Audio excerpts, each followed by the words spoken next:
रात के 11 बजे आदित्य की बाइक वीरान सड़क पर दौड़ रही थी। घना जंगल दोनों ओर से रास्ते को घेर रहा था और सिर पर चमकता पूरा चांद माहौल को और डरावना बना रहा था।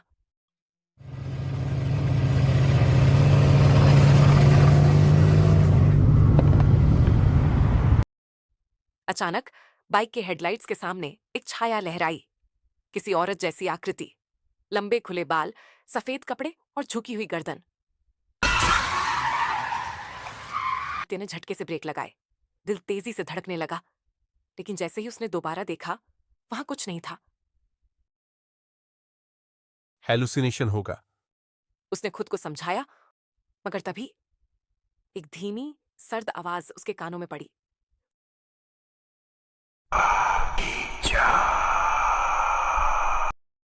वह झटके से मुड़ा।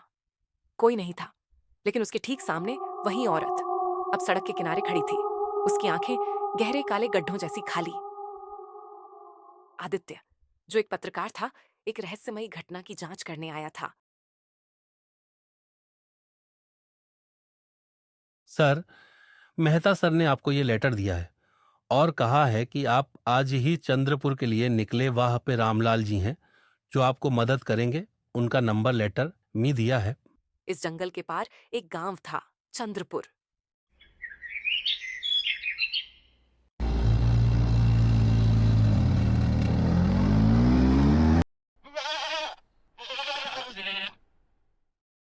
जहां से लोग अचानक गायब हो रहे थे। आखिरी बार वहां जाने वाले दो लोग कभी लौटकर नहीं आए। स्थानीय लोग इस जंगल को चकवे का क्षेत्र कहते थे। उनका मानना था कि रात में यहाँ चकवा, भ्रम में डालने वाली आत्मा, लोगों को रास्ता भटका देता है और फिर वे कभी वापस नहीं आते। गांव के बुजुर्ग रामलाल ने उसे चेतावनी दी थी।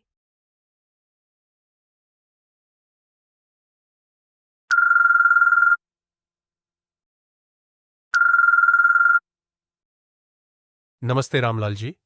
मैं आदित्य बीबीज एक्सक्लूसिव न्यूज चैनल से।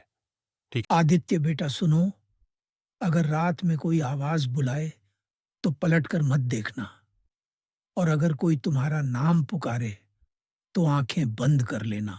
ठीक है, मैं ध्यान में रखूंगा। मिलते हैं कल। आदित्य ने हिम्मत करके बाइक आगे बढ़ाई, लेकिन सड़क अब धुंध में घिरने लगी। हेडलाइट्स की रोशनी बेअसर हो गई थी। अचानक उसकी बाइक का इंजन बंद हो गया। तभी सामने वही औरत फिर दिखाई दी, लेकिन इस बार उसकी शक्ल बदलने लगी। उसका चेहरा पिघलने जैसा लग रहा था। आंखों से काला धुआं निकल रहा था। आ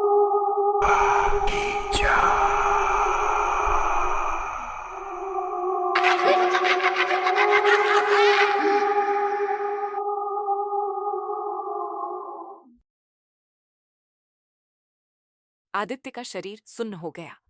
उसने जल्दी से अपनी आंखें बंद कर लीं। उसकी सांसें तेज हो गई थीं। कुछ सेकंड बीते और सब शांत हो गया। उसने धीरे से आंखें खोलीं और देखा, वह औरत गायब थी।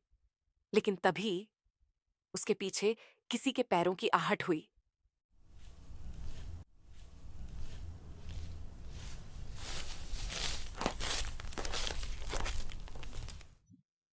सच, वह मुड़ा नहीं, लेकिन आहट करीब आती गई।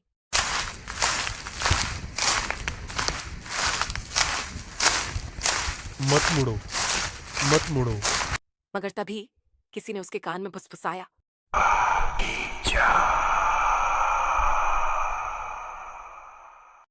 आदित्य, तुम बच नहीं पाओगे।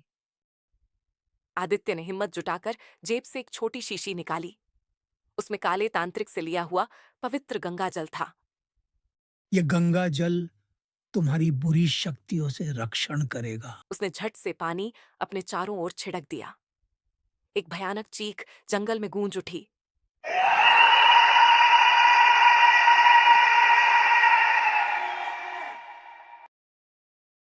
हवा तेज हो गई और उसकी बाइक अपने आप स्टार्ट हो गई। आदित्य बिना समय गंवाए और पूरी स्पीड से वहां से भाग निकला।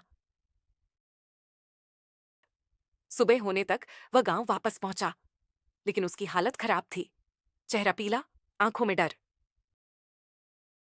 गांव वालों ने उसे संभाला और पूछा, क्या तुमने उसे देखा? आदित्य ने कांपते हुए सिर हिलाया। बुजुर्ग रामलाल ने गहरी सांस ली। तुम बच गए, पर याद रखना, चकवा जिसने देख लिया वो कभी पहले जैसा नहीं रहता। आदित्य ने अपने हाथों की ओर देखा। उसकी उंगलियों की नोकें हल्की काली पड़ चुकी थीं। क्या चकवा उसे पूरी तरह छोड़ चुका था, या यह सिर्फ शुरुआत थी?